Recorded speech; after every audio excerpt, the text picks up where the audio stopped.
Hi, everyone. We're going to be starting today's Power Strategy Group Roundtable, and we're really excited to have our guest, Maricela, all the way from California. And before we get started, just wanted to let you know we're going to do the CEO Reset, a retreat for reflection, growth, and renewal in near Tamarindo Beach in Costa Rica in just about a month in July. So you can find out more. We'll put a link out about that, but it's a great opportunity to reevaluate yourself, your strengths, your weaknesses, and analyze your business, and do so with other professionals and guides.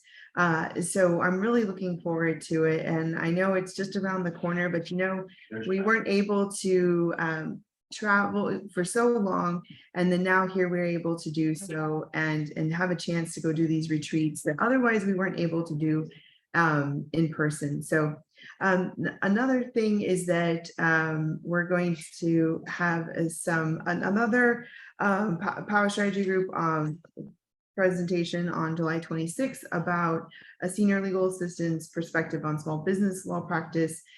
So we can sort of learn from that as well. And we have the rest of the of June, the rest of the year available here, and we'll go ahead and show those later at the end.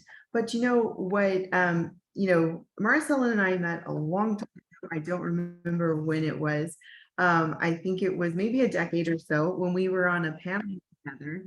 And we had an opportunity to talk about law practice management and learn from each other. And ever since then, we've had conversations and seen each other at conferences. And I'm just excited to have her here today so that she can teach us more. And so I'll go ahead and let her take the stage and introduce herself more. And she's got a presentation for us, and we'll probably hold the questions towards the end, but you can put it in the chat, and I can also bring that up to her. So take it away, Maricela. Thank you so much for coming today. For sure. Thank you, Ruby, for the invitation. Hi, everybody. Maricela Amezola in San Diego, California. It's morning over here still, and I know it's afternoon for you guys. So thank you for showing up for you today. That's very important. Yes, I met Ruby quite a long while ago. We are both immigration attorneys in the fight here and there, and so here we are. And Ruby has invited me kindly to teach you guys some of the stuff that I've been learning through the process, aside from being an immigration entrepreneur, immigration attorney, entrepreneur, one, hat fits all kind of scenario that I do here. So, however, I wouldn't be able to start this conversation without actually doing a practice. So I want to teach you from the beginning how easy it is to be very mindful as you start your day. So I want us to start with a really quick 1-minute meditation. It can be that quick. So I'm going to try to use my bell. I don't know, the Zoom recording sometimes the bell wishes out, but here we go. It's called A Minute to Arrive.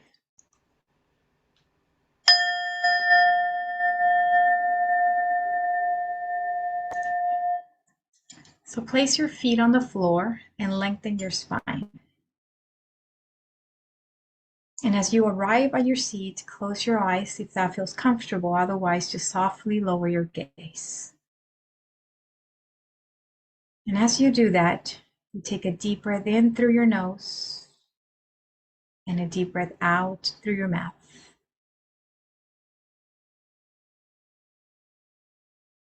Begin to notice any sensations in the body.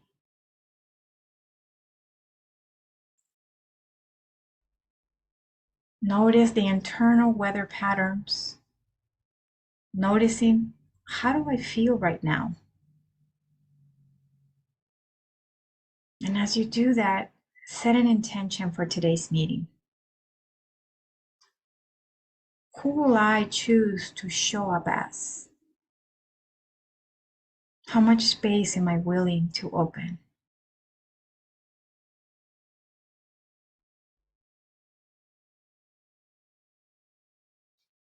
Take a deep breath in through your nose and exhale fully out through your mouth.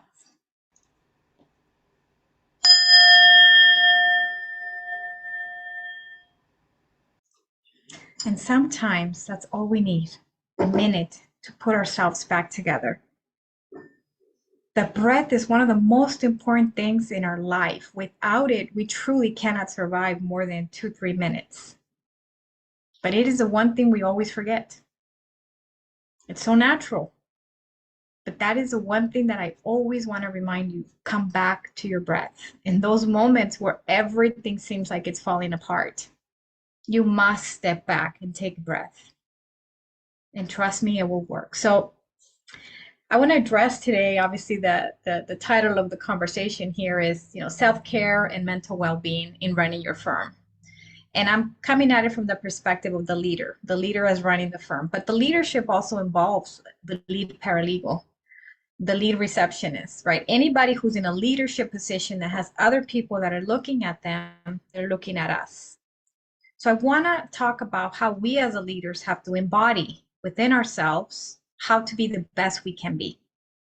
And so to do that, we have to remember that as entrepreneurs, we are constantly pushing ourselves. We want to achieve more. We want to innovate. We want to drive our companies forward, growth. I mean, those of us, or some of us that are in the growth mindset. In that process, we become very successful. Some of us achieve every single goal that we put ourselves to do. But in that process, we forget about us. I know it happened to me. And I will talk to you a little bit about my story as to why I ended up in the mindfulness business now.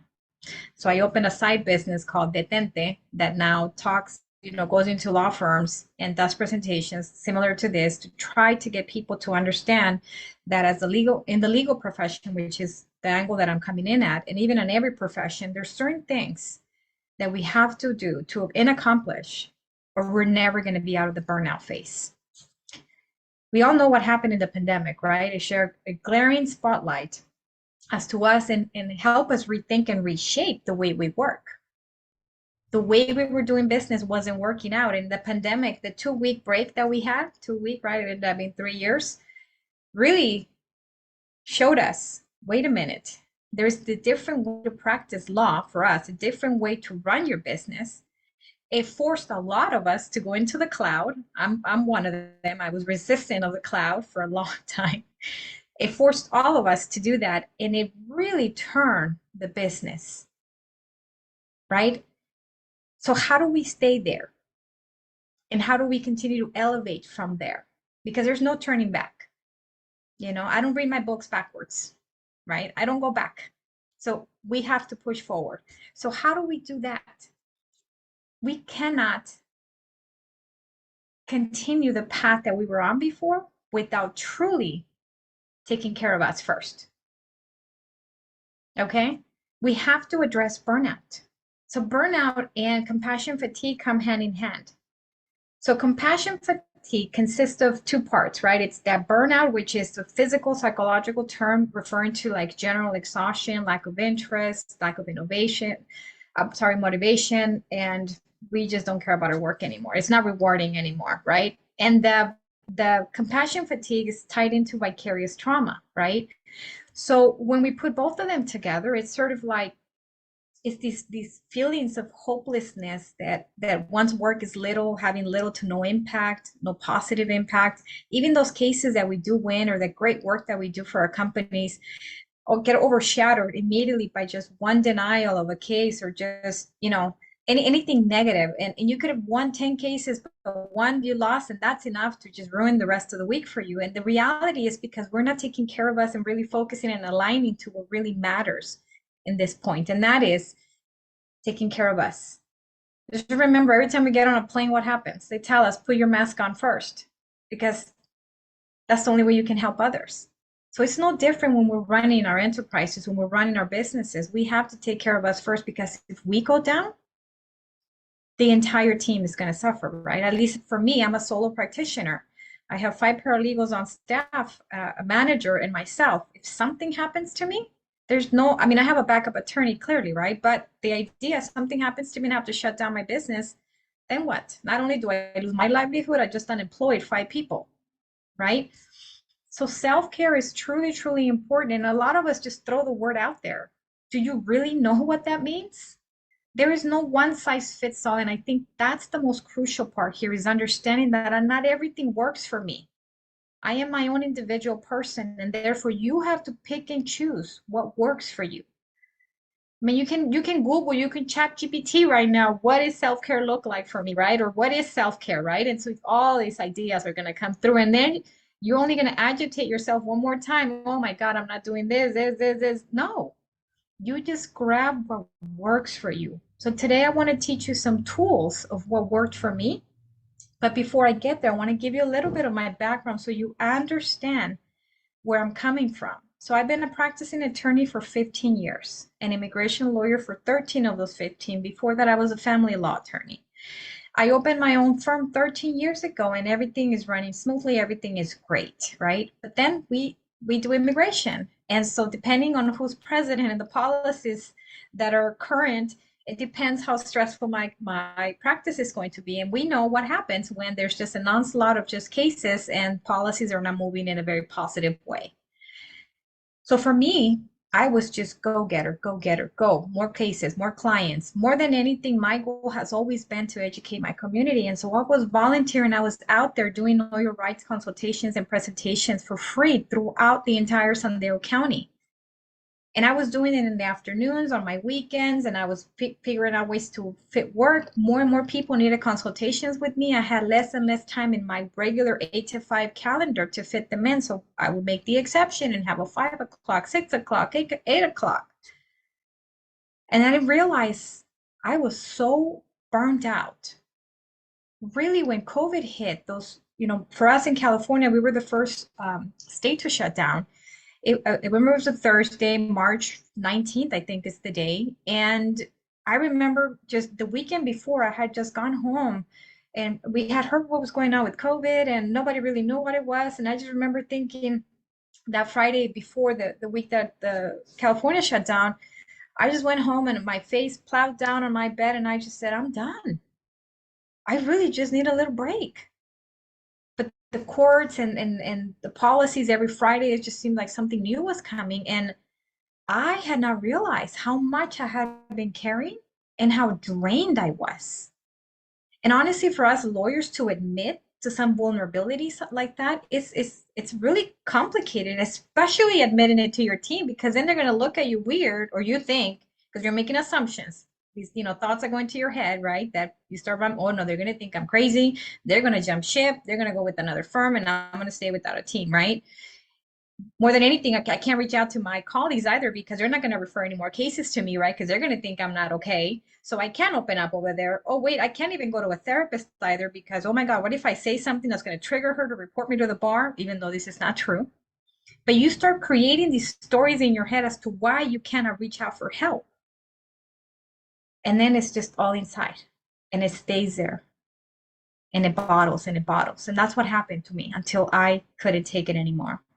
So when those 2 weeks kicked in, and when we realized it was going to be longer than that, then everything else started to kick in. Remember the tax credits, the PIP loan, the this loan, the layoffs, that if you bring them back, that if you do this, that if, 2-week quarantine. And then after that, it was just, as an owner, not only did I have to, and a lot of you can probably, appreciate some of this, we had to run our practice, run our cases, take care of our teams, make sure that we're not getting sick, keeping them distance, and then go fully on the cloud, purchase technology, because now here we are in an area where things could go seriously wrong. For me, it was always thinking, oh my God, if one of them gets sick in my office because a client brought it in and then they die, God forbid that happens, but oh my God, am I liable? These thoughts just run like over and over and over again. And then somebody told me about a meditation yoga practice. And I love yoga. I do yoga for exercise. I did not know yoga was related to meditation until I dove in. And it was all online, it was on Zoom. And the breathing part is what helped start helping me. And I had taken that for granted. There were points where these anxiety, panic attacks would just engulf me, and I couldn't understand how to control that, right? It was just taking it back to the breath and literally stepping back from whatever you were doing, because you were not going to be productive the rest of the afternoon or morning if that's how you're going to start your day. So one of the things I had to learn, and here's tip number one, is prioritize self-awareness. Become aware of what's happening in your body. A lot of us ignore it, dismiss it. That headache, oh my God, I just need to pop a pill. That back pain, oh my God, I just maybe just need to stretch or go to the chiropractor. Those the digestive system, something's not working. I'm always like everything, I eat is bad for me. A lot of it is the stress response hormones that are just engulfing and circulating in our body at all times because we are constantly triggering the stress response because of the fight or flight mode that our body has. We can't control it. But what we can control is the parasympathetic system, which is how to calm the body down, to bring it back from 10 to 5 or 4 and say, listen, we're not at a threat. Nobody's chasing us. Let's bring it back to the breath. I am aware that I'm feeling this. I have this headache. I have this ear pain. I have this back pain. Is it related to the stress hormones or is it really true pain? And it's important to become aware of your body. Listen, signs of fatigue, burnout, regularly check in with yourself. Nothing wrong with that. Create a self-care plan. What does that look like? Again, not everything works for everybody.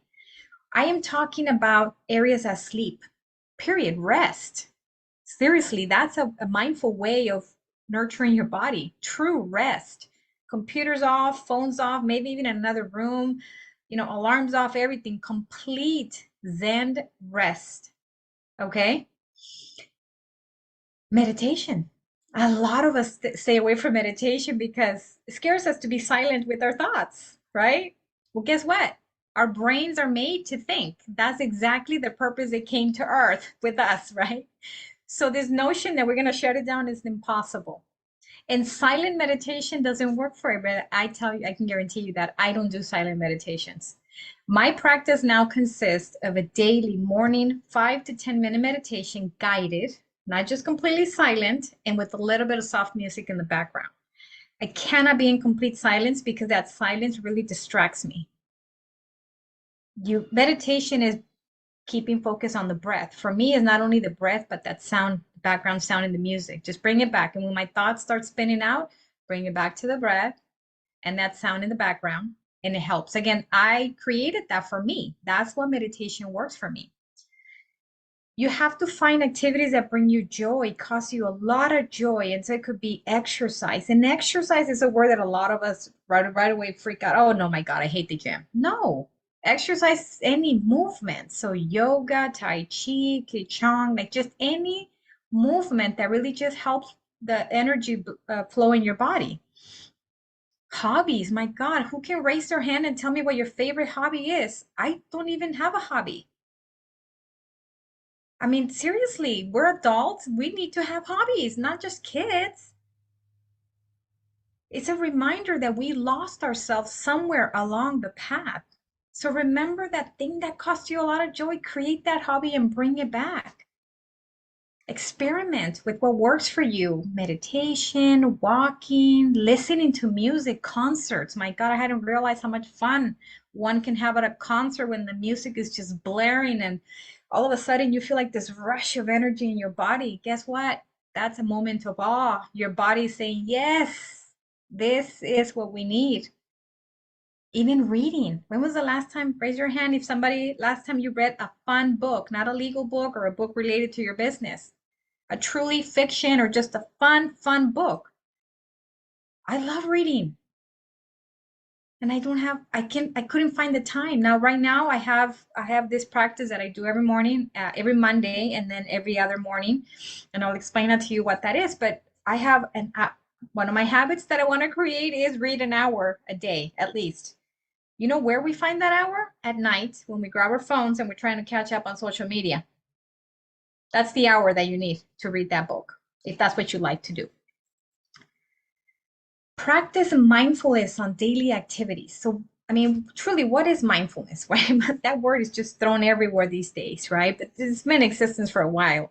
So all that it means is maintaining a present ability, moment by moment awareness of our thoughts, our feelings, body sensations, and our environment. And we do that through gentle, nurturing lens. So that means just being present. Mindfulness activities can be done really in anything. I mean, the joke is that even washing dishes. I mean, how many of us, even when we're driving, how many of us are driving sometimes to places and then we arrive at our location and realize, how did I get here? Oh my God, I just completely lost my mind. My brain literally just drove me here because I have no recollection of passing the freeway or passing the street or how did I get here? That just shows you the level of distraction that you find yourself in. So a simple conversation when you're engaging with somebody else, be mindful, be present, phones away, eating, looking at your food and realizing it's there to nurture you. Mindful eating is another method that you can utilize, and that is slowly taking that bite in and feeling as you're chewing, getting all the flavors in, mindfully being present. The reason this is so important, a lot of people call it woo-woo stuff, and the reality is woo-woo is actually a term of cultural dismissal. You are dismissing somebody else's way of healing and nurturing their body, mainly, the Asian countries that have done this for centuries, and it works for them. So for us to call it woo-woo, we are, culturally dismissing somebody else's beliefs. And so to me, I stopped using that word after I learned about it. And you analyze it and you realize, wait a minute, there is something to it. I mean, when was the last time that you were having a real true meal with your partner or your staff or a friend and you didn't realize you were just chumming down all the food? Not really present. The other thing that I highly encourage people is try to be present for conversations. Really present. Put phones away. Really present. And you start realizing how much you've been missing out, whether it's your kids, their teachers, your family, a colleague, or a friend. The other important thing that I had to learn was setting boundaries. Wow, that was tough. That was so tough. I am the person that can never not say no, right? I always just wanted to say yes to everything. Another presentation, yes. Another consultation, yes. Another case, yes. And saying no was really rough because I never cared about me. To me was like the greater way of giving my gifts that God gave me and spreading the love and my knowledge to my community matter first. But I forgot about myself along the way. And so when we set boundaries, it's very clear. And we have to honor ourselves first, right? Set boundaries with ourselves. Okay, Maricela, you are not going to work past 5. And if it's working, it's going to be fun work. It's going to be your hobby. It's going to be something that takes your mind away from everything that you went through during the day. Put it as a non-negotiable. Delegate. Oh my, did I have to learn to delegate? Sometimes we can do the work faster. So why spend the time training somebody? Well, guess what? We all know what happens. Come on. If we take the time to do a video or put a workflow together or put everything in writing and we tell them this is exactly what we need and you delegate and you just follow through and you repeat it again a second time. Well, maybe by the third time they got it, right? Your staff, they got it and they can run with it. But it's actually accepting in that moment that it's okay to let go of that project. When we want to control everything is because we just have no organizational way within ourselves to allow ourselves to feel calm in a way where others can assist us. And so I had to invest in technology to help me with my team so that I can delegate, keep tabs on everybody, and realize this is how really my law firm is going to start flowing. But part of all this work also required me to have new connections and a supportive network that understood I was doing this work. Because we still have those colleagues or those, for me, a lot of nonprofit friends and colleagues that work with me with respect to seeing and I go out there, for example, and give presentations. And for me, it was saying no to a lot of that work. And that was one of the toughest parts, I thought.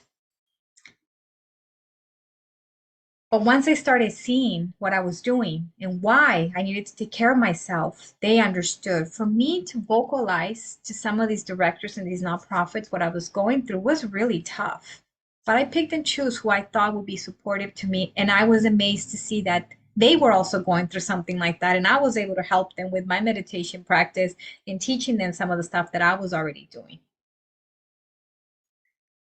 One of the things I also really enjoy is I listen to podcasts, and everybody, we all have our own list of podcasts. But one of the ones that just really all the time, I always find something that just gets me to the next level, and that is the 10% Happier podcast. I highly recommend it. Dan Harris has these random mindfulness conversations with people from all over. And honestly, just learning the perspective from others and just seeing how we're all in the same globe fighting for the same cause, and that is for us first. And that leads me to the other tip, self-compassion. We are our own worst enemies. We treat ourselves so bad, and we say things to ourselves that we would never tell our best friend. And we're not supportive of ourselves, and we dismiss ourselves all the time. So part of the self-care is also self-compassion. And I think I should really start with that as number one, to be honest.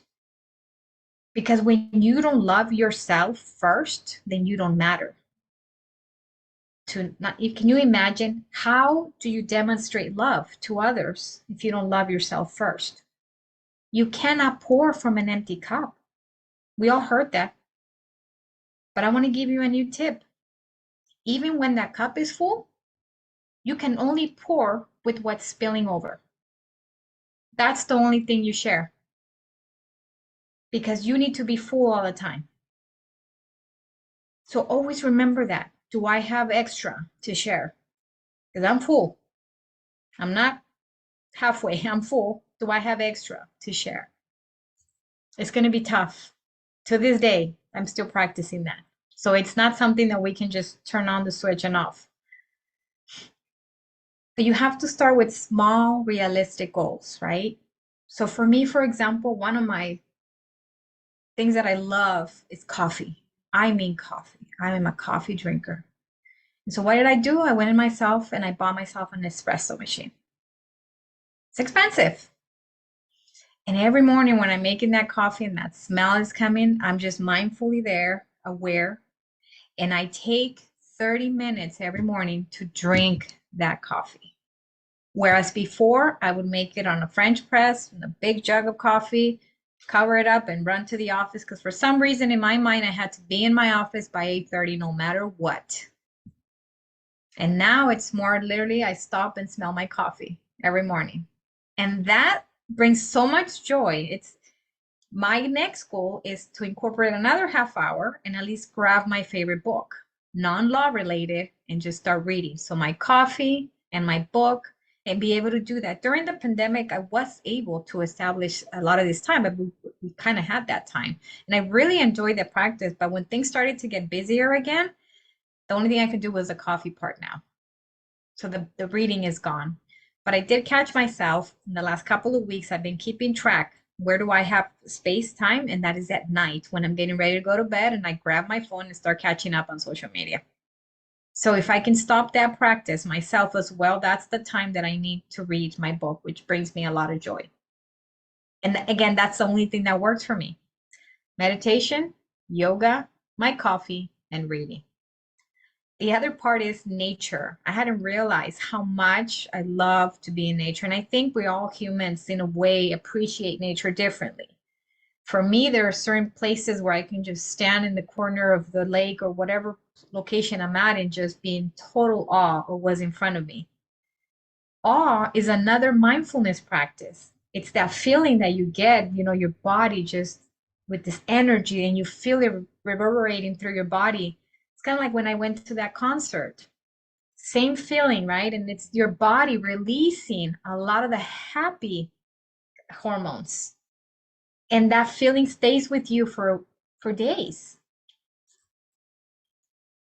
Be consistent. Make sure you're consistent with your practice. We all know that practice makes perfect. Stepping into a mindfulness meditative practice every morning is not easy. You will find 101 excuses not to do it. Trust me, I've done it. I say I try to do Monday morning meditations or every morning meditations. Try is the key word here. So in any given week, I can tell you 4 days, maybe 5, I'm able to do this. My goal is to do every single day. So I do Monday morning meditations. It's for free. It's at 8 a.m. Pacific time. So Ruby can send you guys the link after, but it's just that we just show up for 10 minutes on Monday morning, 8 a.m. my time, Pacific time, and just to set your week. And that helps. At least that there goes one. Then I do another one on Wednesdays, another one on Thursdays, and sometimes depending on my Fridays. So let me give you some quick tools how to help you, right? So for me, this is what started to work. We all have our planners, right? We have it on our phones, we have it on our computers. You only know what works for you. For me, I realized no matter how much technology I bought, pen and paper. I go back to pen and paper for me. So on Sunday nights or Monday mornings, right after my meditations, what I do is I put a list of what I call my universal list of to-dos for the week. Everything that I think needs to be done for the week. And everything is organized. It's my to-dos, my must, my potentially, my come back to it later, and then by week, right? And I just throw everything on there. And then every morning, so like let's say Tuesday morning, for example, I say, what are the top 3 things that I have to do today? That's it. Now, if I do more, great. But just 3, sometimes 2. Okay.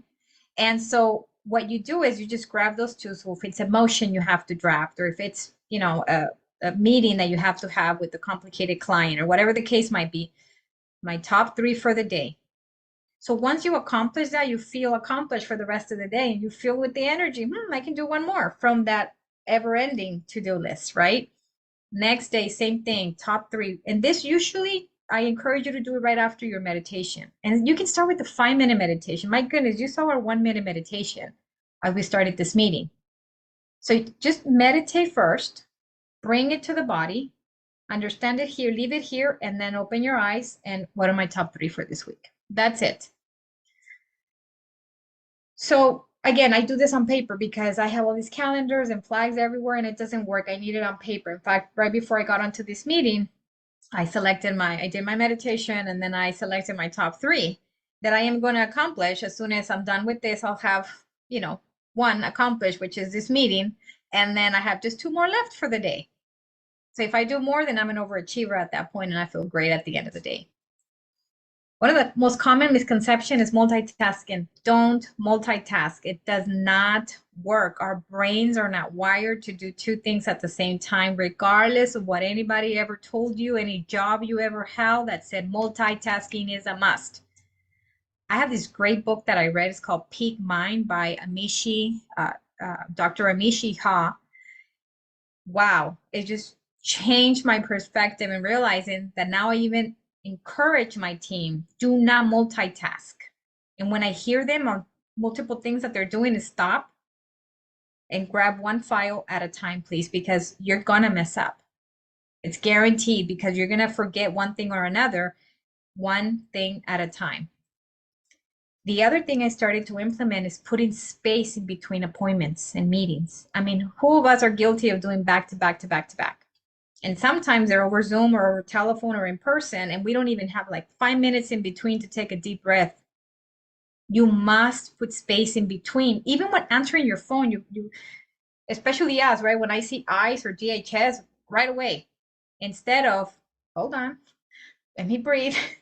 I need to be present in this conversation, and then answer. Putting a pause, a space. If you don't do that, you're always just reacting to stuff.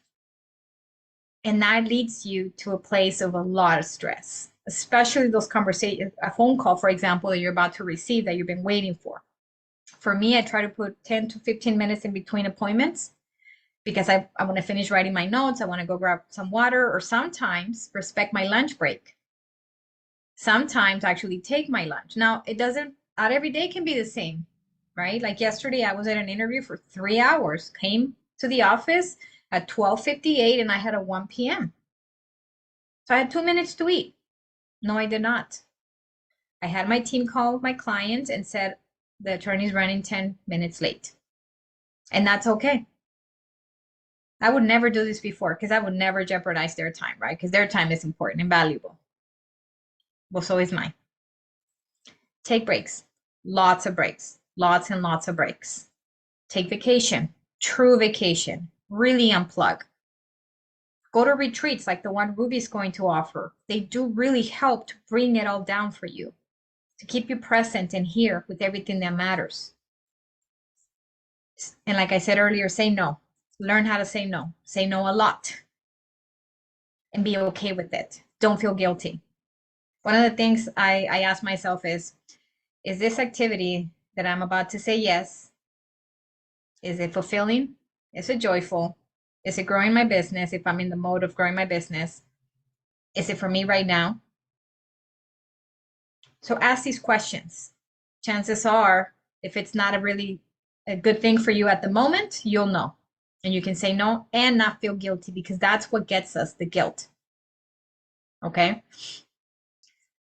So in the next 5-10 minutes, I want us to come back to this. Everything that I've been showing you right now or talking to you about is mainly me, right? How to prioritize me. For me to be an effective leader, I have to be good. I cannot run the ship if I'm intoxicated. Intoxicated in this ever-growing stress hormones that just are engulfing my body, and it's what's charging me, right? And so to lead that boat, to fly that plane, to be the leader of your organization is one thing. And then you got to turn and look at your team. How can I assist my team? Some of us have team members, some of us have partners, some of us have associates, some of us can have support staff, team, I mean, whatever you call them. You probably, everybody has an assistant. And those of us that are solo sometimes think, or even our spouses are our assistants, right? So at this point is, how can I bring everything I learn to my team as a new culture? A lot of us right now have to remember we're all struggling to find and keep good people at our offices. Have you asked why? You realize the salaries have gone up. So it's not money because we're paying more. Benefits, we're giving more. And they're still quitting. They're still jumping ship. Why? Of course, some of us start thinking something's wrong with me, right? They don't like me. I'm a bad boss. That's not the case. The reality is that a lot of the research that I've been doing, a lot of it is in that work office culture. So if we as a boss, we're not approachable, then they don't feel their vulnerabilities are going to be welcomed. This whole notion of leave your problems at the door when you walk into the door, walk into your office space and leave your problems at the door. Do you really think that happens? We're humans. So if one of our team members shows up to your office uncontrollably crying and you say, okay, put yourself together in your car, come back and leave your problems in the car. You think that's going to happen when they do make it back? They're going to be ruminating the rest of the day as to whatever it is that happened to them. So if we're not in a culture that we encourage compassion, empathy towards even our team members, they see that. For me, for example, every time I start my meetings, we call them WIP meetings, work in progress meetings. So we have them every Thursday morning. And every time we start with the meditation to ground us. And then open up the space for any potential issues with clients and things that the team feels like I need to address before we get into the work. And that helps, meaning I care about you guys, you care about my work. These are the issues you're having personally with clients. I will address those. So now let's focus on the work. It's fostering sort of a positive culture and work environment, collaboration with them. As a leader, they have to see that we're also going through some of that stuff. Obviously, some of us don't like to express our vulnerabilities. And I discovered that when they don't know me as a person, then how can they respect the work that they do if they don't know my vision, they don't know where I come from, they don't know where I've been? So the more you share with your team, the better poised you are to have a team that's all inclusive, that feels comfortable coming to you. And you're not going to lose a senior member because, I don't know, some issue that they didn't think they could address with you. So beyond pay, beyond benefits, a lot of people now are looking for that balance, that work-life balance that's beyond money, right? So for me, for example, one of the things I implemented was hybrid work. Not everybody wanted to be home, but they wanted to have the opportunity to be home if they wanted to. They wanted to travel. And the only restriction I have is traveling outside of the country because of internet connections and privacy issues. Other than that, I tell them, right now we have Fridays, everybody works from home. And in the next few weeks, starting July, I'm going to implement Mondays. So the only time we're going to be in the office is Tuesday, Wednesday, and Thursday, 3 days to come together. And the other two, everybody works remotely. Why? I'm a traveler. I love to travel. And that's when I take off on Thursday nights. I have 2 team members that love to travel too. I saw their Instagrams and they already asked, am I able to take the computer? Like if I go and work from somewhere else, are you okay? I said, absolutely, so long as it's not outside of the country. And they're so appreciative of that. One of them is already making plans for the mountains and summer. We're going to have 4-day weekends. Like, it's not a 4-day weekend, right? Let's think about that because you're still required to be at work Friday and Monday, just remotely. So it's a little thing that I did for them that really sparked an interest. And one of those paralegal recommended another paralegal, and now I hired, right? So now I didn't even have to put it out there that I was hiring because I got one right away say, okay, you got to come and work for us. This is the flexibility that she has. And it was so simple. It was so simple. It was to me a simple change. Now, don't get me wrong. I'm the old school fashion style, running an office, entrepreneur, right? And I just got on the cloud in 2020. I refused to do that, and then I had to. I cut off all my phone, my landline, and now I have everything online. I invested in a lot of technology to allow for my team to be able to work remotely and have a space in an office if they want to work in an office and be together. Because community matters too, right? So we need those interconnections with others. We need to feel in community. A lot of people became depressed working from home, thinking that that's what they wanted. Well, I want to have the flexibility to be able to do that if I want to, right? By doing that, it also helped me.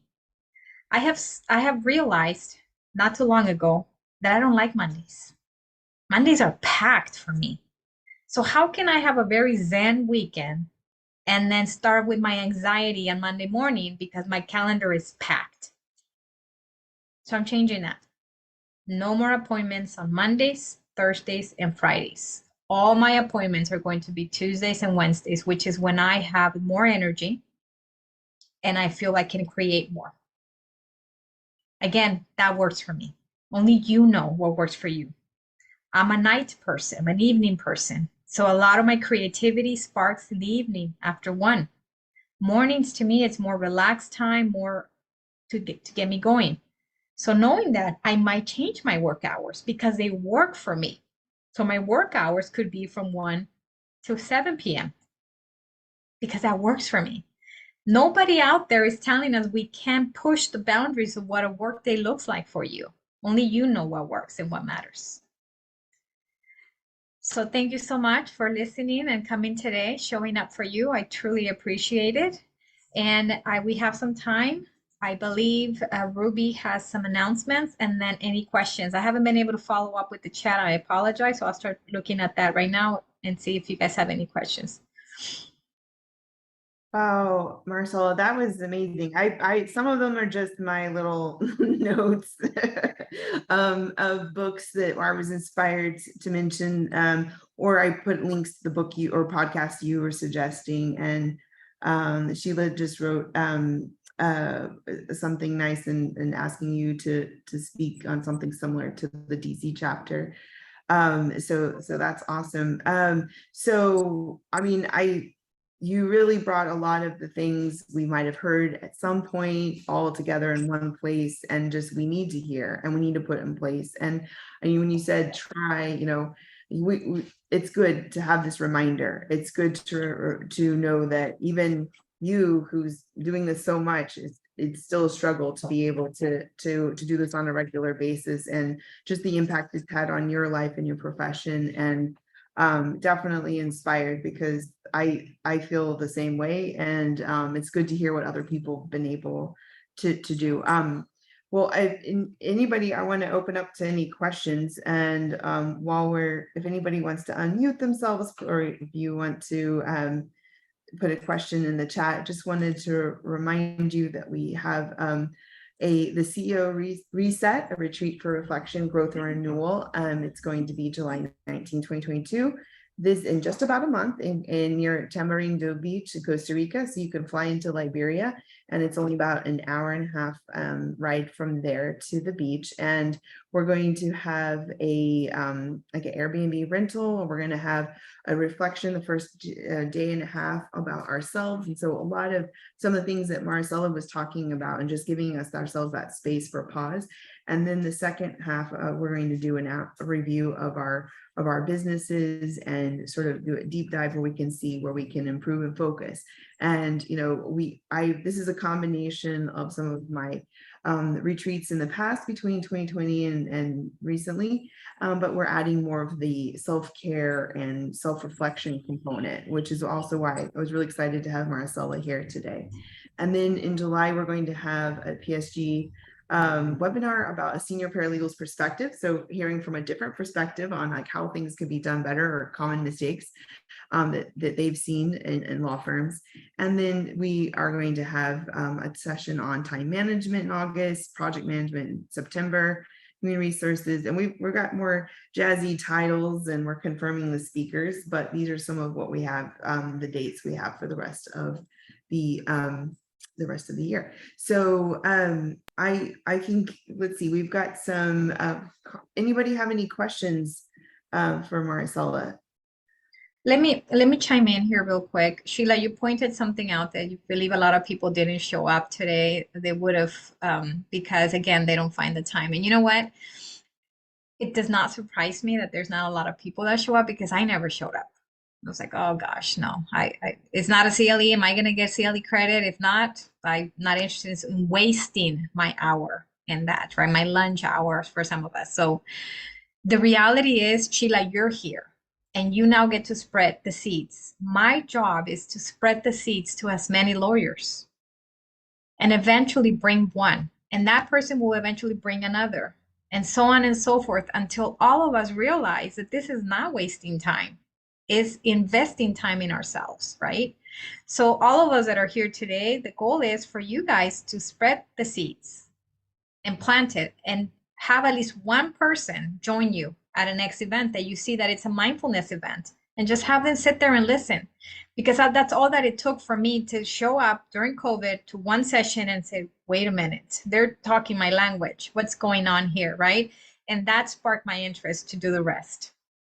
I love what you just said about this is not a waste of time, because I think most lawyers, immigration lawyers, like you said, I can't do what am I learning? I don't have time. I know I need to invest in myself, but I love what you said. I don't have time for this.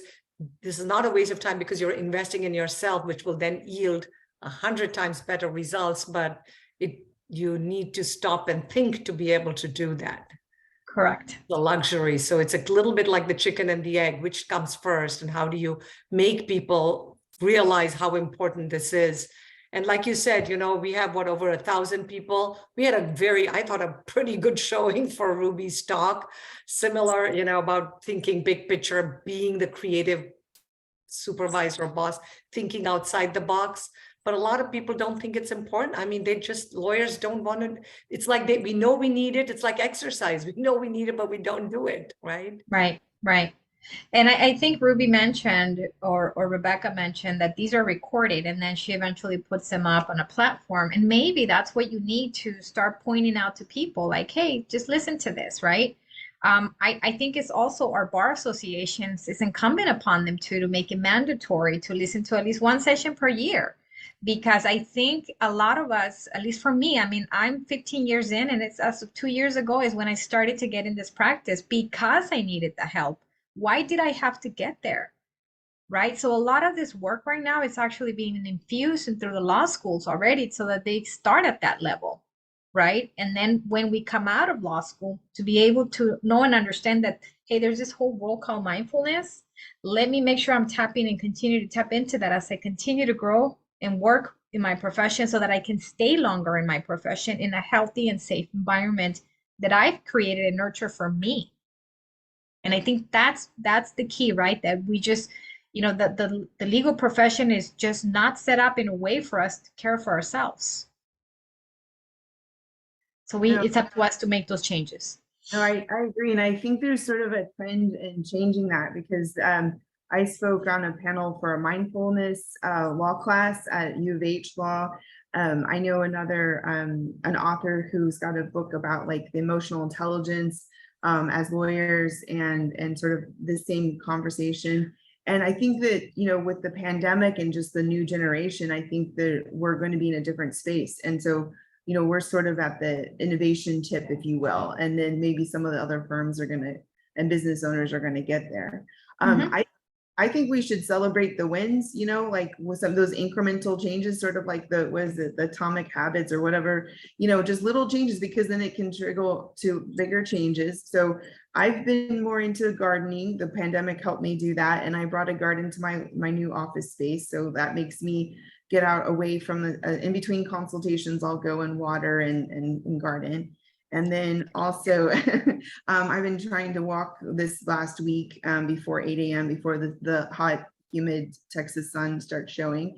And then the reading, like I've experimented with the Audible. I was a little hesitant at first. I know a lot of people, I'm joining the Audible train a lot late, but it might be it's the only way to get me to finish all the books I keep buying. So those are sort of, and then trying to do the podcast and Audible while I'm walking. So those are sort of my transitions to trying to take, make self-care priority. And then, I always know that those times make me a better boss or lawyer or business owner. And so if I just try to trick my brain in knowing that it's all for a good reason, even though I know it's really about taking care of myself, and I don't need to trick my brain into that. Like having a vacation is good for your soul and your body.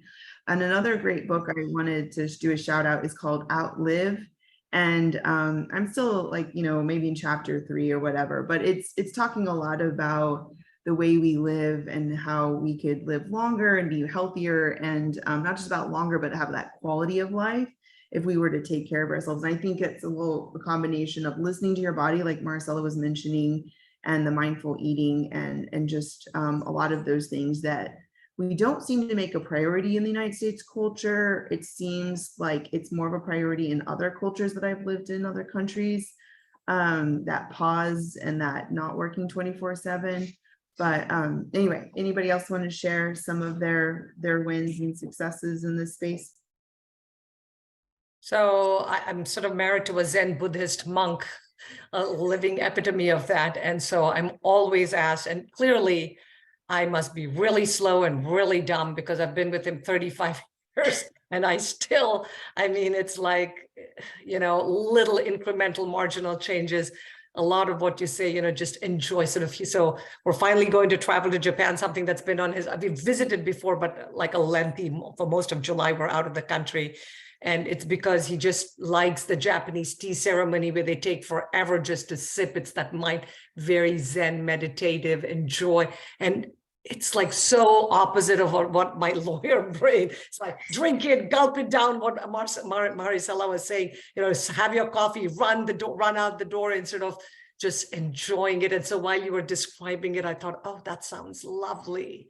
I'm going to, try. And so have we succeeded? I don't know how much we'll succeed, but like you said, even acknowledging that you're not there and you're a work in progress and you're working on it is sort of being kind to yourself. And then the more we do it, the more we do. And he's been twisting my arm. So we have been traveling. Now we want to travel a third of the year out of the country, a third in the, in 2 different states in the US. And I don't know if I'll go crazy. He's a little nervous about what it'll mean for me, but I want to try it. And I think, you know, like some of you who have fabulous team colleagues. I have a few colleagues and I have paralegals, so I'm hoping it'll all work out. If it doesn't, in the next follow-up session, I'll be sharing it with you guys about critical and abysmal failure. But enough of me. Let's go to the others. Thank you so much. Thank you for sharing.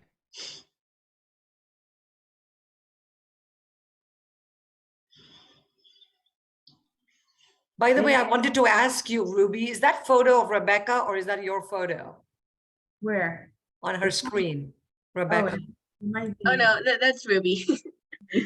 Okay, I kept staring at it and I said, that looks like Ruby, but then I thought it might be Rebecca. Boy, she's a twin of Ruby. Oh my, I kept staring at your face and her face and thinking, is that Rebecca or is that Ruby? Okay.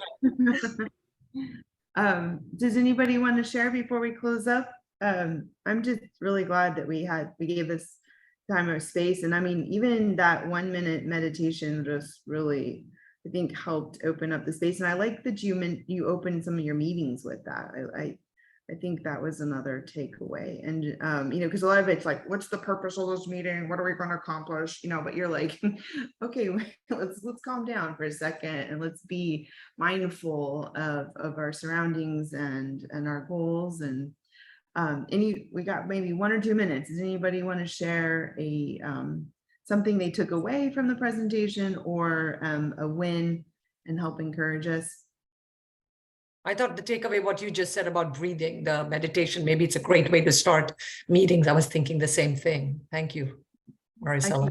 That reminds me, I started Pilates 1.5 years ago, and dude, they keep telling you about the breathe in, breathe out. You know, I'm all like, what does it matter? You know,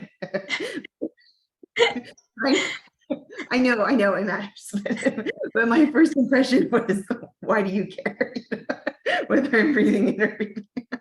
But I know it's all connected, you know. Yes. Yes, absolutely. Well, we send some notes at the end with our sort of some, like, I guess our webinar or roundtable notes, and so we'll definitely let people know how they can reach out to Maricela in the future and sign up for her you know, her weekly meditations and all her other fun stuff that she's working on. And you know, I love the podcast suggestions, the book suggestions, and so Rebecca, if you can try to capture those two, that would be great, because it was the 10% Happier and the Peak Mind. And I've read Deep Work, which I'm guessing is probably similar to Peak Mind, about focusing and eliminating distractions. And then really liked, I think Outlive might be relative to this too. But you know, thank you so much everyone who came. Thank you, Maricela, for guiding us. I feel a lot more calm and more positive and encouraged I can go on this journey. And thank you all who made this a priority to come live today, and those who are listening later on. You'll see us next time, but I hope you all are having a fun and safe summer, and we'll stay in touch. Thank you both so much.